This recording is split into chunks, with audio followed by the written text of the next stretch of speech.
नमस्कार दोस्तों, हमारे YouTube चैनल पर आप सबका हार्दिक स्वागत है। फ्रेंड्स, आज हम कक्षा 6 विषय हिंदी अध्याय 9 जो देख कर भी नहीं देखते के अभ्यास प्रश्नों को हल करेंगे। सबसे पहले निबंध से में हमारा पहला प्रश्न होगा, जिन लोगों के पास आंखें हैं वे सचमुच बहुत कम देखते हैं। हेलन केलर को ऐसा क्यों लगता है था? उत्तर में लिखेंगे, लेखिका ऐसा इसलिए बोलती हैं क्योंकि वो कई बार अपने मित्रों की परीक्षा ले चुकी हैं और मैंने उनसे पूछा कि आपने क्या क्या देखा, और वो सब बस यही जवाब देते हैं, हमने तो कुछ भी नहीं देखा, कुछ खास तो नहीं था।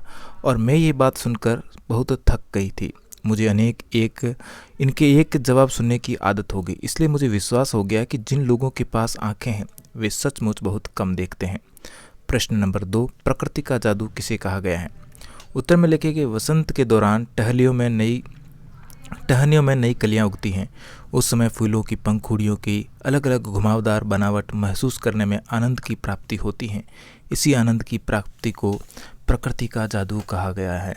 प्रश्न नंबर 3, कुछ खास तो नहीं, हेलन के मित्र ने यह जवाब किस मौके पर दिया और यह सुनकर हेलन को आश्चर्य क्यों नहीं हुआ? उत्तर में लिखेंगे, हेलन की मित्र जब जंगल से वापस आई और अपने मित्र से जब हेलन ने पूछा कि तुमने वहाँ क्या क्या देखा, तब हेलन की मित्र कहती है, कुछ खास नहीं।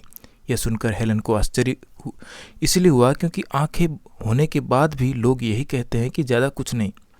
प्रश्न नंबर 4, हेलन केलर प्रकृति की किन चीज़ों को छूकर और सुनकर पहचान लेती थी? पाठ के आधार पर इसका उत्तर लिखो। उत्तर में हम लिखेंगे, हेलन केलर भोजपत्र के पेड़ की छाल और चील की खुरदरी छाल को स्पर्श से पहचान लेती है। वह फूलों को मखमली सतह और घुमावदार बनावट को पहचान लेती थी।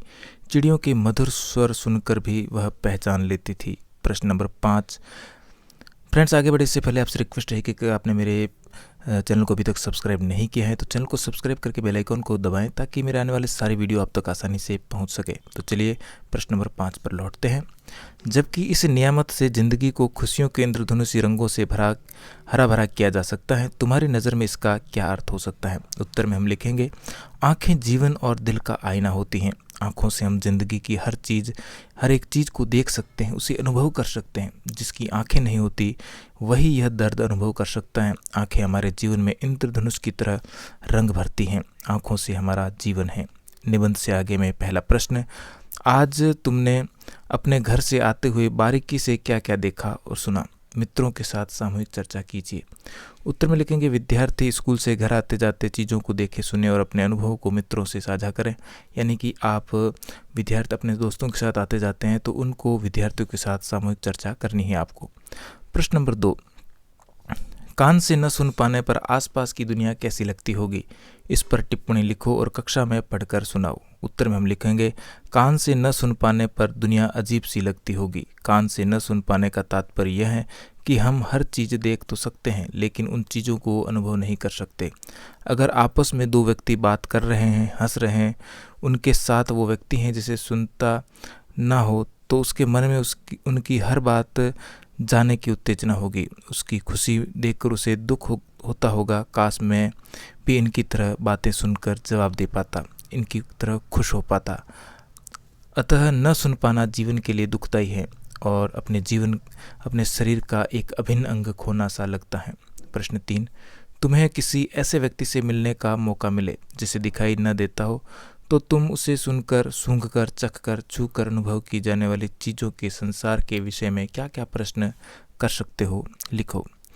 उत्तर में हम लिखेंगे, हम उनसे कई प्रकार के प्रश्न पूछ सकते हैं, जैसे वे सुनकर कैसे जान जाते हैं उनके पास आ रही आवाज़ किस चीज़ की है? दूसरा, वे सूंघ कर कैसे जान पाते हैं कि वो सुगंध किस चीज़ की है? तीसरा, वे चख कर कैसे जान पाते हैं कि वो क्या खा रहे हैं? चौथा, वे छू कर कैसे पता लगा लेते हैं कि उनके पास कौन सा व्यक्ति खड़ा है? प्रश्न नंबर 4, हमें अपनी 5 इंद्रियों में से आँखों का इस्तेमाल सबसे ज़्यादा करते हैं। ऐसी चीज़ों के एहसासों की तालिका बनाओ जो तुम बाकी 4 इंद्रियों से महसूस करते हो। सबसे पहला, सुनकर, किसी के आने जाने की आवाज़, आसपास होने वाली बातें सुनना और गाने सुनना। चखकर, खाने का स्वाद, कड़वी दवा का अनुभव, ये हम चखकर करते हैं। सूंघकर, फूलों की खुशबू, खाने की खुशबू। और चौथा, छूकर, शरीर का तापमान और आग की गर्मी हम छूकर अनुभव करते हैं। भाषा की बात में पहला प्रश्न, पाठ में स्पर्श से संबंधित कई शब्द आए हैं। नीचे कुछ शब्द दिए गए हैं, बताओ कि किन चीज़ों को स्पर्श ऐसा होता है। तो यहाँ पर हम लिखेंगे चिकना घड़ा, यानी कि सबसे पहले चिकना तो चिकना घड़ा, फिर है चिपचिपा तो चिपचिपा पदार्थ, फिर तीसरा है खुरदरा तो खुरदरा स्पर्श होता है, सख्त कछुए की खोल होती है, भुरभुरा मिट्टी का ढेर। फिर अगला है प्रश्न नंबर 2, अगर मुझे इन चीज़ों को छूने भर से इतनी खुशी मिलती है तो उसकी सुंदरता देखकर तो मेरा मन मुग्ध ही हो जाएगा। ऊपर रेखांकित संज्ञाएं क्रमशः किसी भाव और किसी की विशेषता के बारे में बता रही है। ऐसी संज्ञाएं भाववाचक कहलाती हैं। गुण और भाव के अलावा भाववाचक संज्ञाओं का संबंध किसी की दशा और किसी कार्य से भी होता है। मिठास, भूख, शांति, भोलापन, बुढ़ापा, घबराहट, बहाव, फुर्ती, ताजगी, क्रोध, मजदूरी, एहसास, ये कुछ शब्द दिए गए हैं। यहाँ पर भाववाचक संज्ञा की पहचान यह है कि इससे जुड़े शब्दों को हम सिर्फ महसूस कर सकते हैं, देख या छू नहीं सकते। आगे लिखी भाववाचक संज्ञाओं को पढ़ो और समझो। इनमें ये कुछ शब्द संज्ञा और कुछ क्रिया से बने हैं, उन्हें भी पहचान कर लिखो। यहाँ पर हम लिखेंगे उत्तर में पहला है मिठास, तो विशेषण मीठा। बुढ़ापा, तो यहाँ पर लिखेंगे विशेषण बूढ़ा। ताजगी में विशेषण ताज़ा है। भूख में विशेषण भूखा है। और घबराहट में विशेषण घबराना है। क्रोध में विशेषण भाववाचक संज्ञा है। शांति में विशेषण शांत है। बहना में क्रिया बहाव है। मजदूरी में जातिवाचक संज्ञा है मजदूर। भोलापन में विशेषण भोला है। इसी प्रकार फुर्ती में भाववाचक संज्ञा है। फुर्त में फुर्तीला विशेषण है। और एहसास में भाववाचक संज्ञा है। प्रश्न नंबर 3, मैं अब इस तरह के उत्तरों की आदी हो चुकी हूँ। उस बगीचे में आम, अमलतास, सेमल आदि तरह तरह के पेड़ थे। ऊपर दिए गए दोनों वाक्यों में रेखांकित शब्द दिखने में मिलते जुलते हैं, पर उनके अर्थ भिन्न हैं। नीचे ऐसे कुछ और शब्द दिए गए हैं, वाक्य बनाकर उनका अर्थ स्पष्ट कीजिए। यहाँ पर कुछ वाक्य दिए गए जैसे अवधि। अवधि तो अवधि एक होता है राम के कोर्स की अवधि 2 साल की होती है। और एक है अवधि रामचरितमानस अवधि भाषा में लिखा गया है। तो यानी कि अवधि के 2 अर्थ निकलते हैं यहाँ पर। अब एक है मैं, तो तुम सब्जी में ज़्यादा नमक मत डालो। तो यहाँ पर मैं का अर्थ इस प्रकार में प्रयोग हुआ है। एक है मैं मेरे लिए, यानी कि मैं तुम्हें सभी चीज़ें अच्छे से बता दूंगा, यानी कि खुद के लिए। दूसरा है मेल, तो मित्रों का आपस में मेल से रहना चाहिए, यानी कि प्यार से रहना चाहिए। और एक है मेल, कपड़ों का मेल साबुन लगाने से आता है, यानी कि गंदा हो जाता है। मेल यहाँ पर इस रूप में आया। एक है और, सड़क के दोनों ओर छायादार पेड़ लगे, यानी कि दोनों तरफ।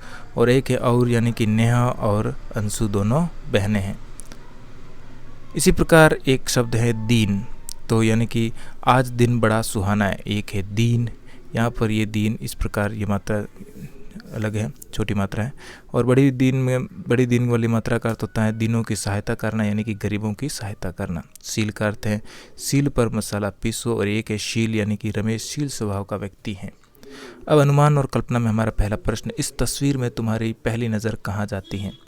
तो यहाँ पर एक प्रकार का चित्र दिया गया है। इस चित्र को हम देखते हैं तो इस तस्वीर को देखकर हमारी पहली नज़र पेड़ों की ओर जाती है। प्रश्न 2, गली में क्या क्या चीज़ें हैं। तो गली में दुकान, मकान, पेड़, वाहन चलाते इंसान हैं। प्रश्न 3, इस गली में हमें कौन कौन सी आवाज़ें सुनाई देती होगी।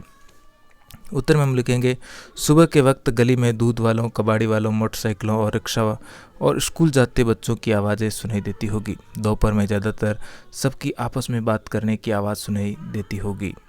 इसी प्रकार शाम के वक्त साइकिलों की घंटियों, वाहनों का शोर, रेडियो के गानों और बच्चों के खेलने की आवाज़ें सुनाई देती हैं।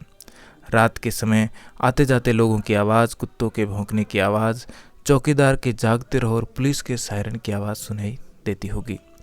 प्रश्न नंबर 4, अलग अलग समय में ये गली कैसे बदलती होगी। सुबह उत्तर लिखेंगे सुबह के समय हर इंसान के आने जाने के लिए भरी और रात के समय सुनसान।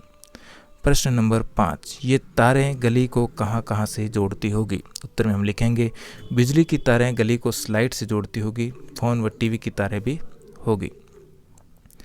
प्रश्न नंबर 6, साइकिल वाला कहाँ से आकर कहाँ जा रहा होगा। उत्तर में लिखेंगे साइकिल वाला घर से घूमने के लिए चला होगा और फिर वापस घर जा रहा होगा। हो सकता है कि वो ऑफिस के लिए निकला हो और वापस घर जा रहा हो।